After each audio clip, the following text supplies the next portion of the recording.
Hi everyone. We have your basic new build here. We're just basically cleaning everything out of the cupboards and polishing all the chrome down, washing the windows and making sure all the paint and drywall dust comes off, including stuff like this and all these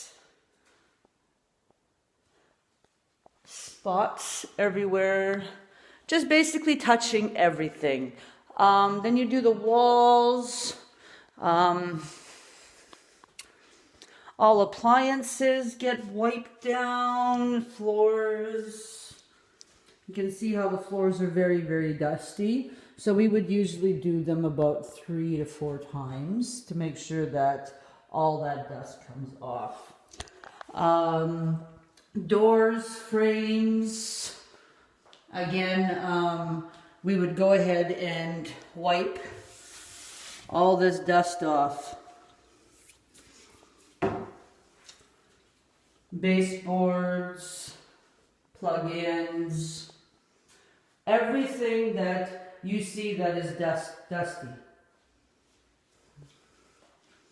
We have here the bathroom. Sinks are usually pretty dirty. The mirrors are kind of dirty. You just go ahead and wipe everything out.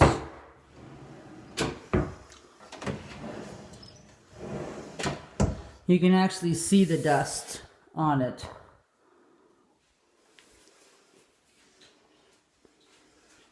Tub's not all too dirty this time around, but most of the time she's pretty crusted up, so you have to bring the right tools to make sure that you get it all off.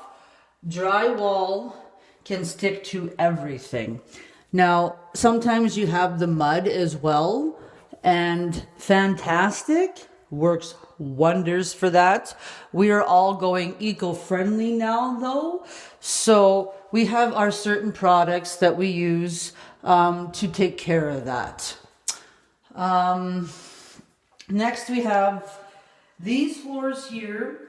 You have to do them a little bit different than the rest of the floors, otherwise you don't get all the mud and drywall off.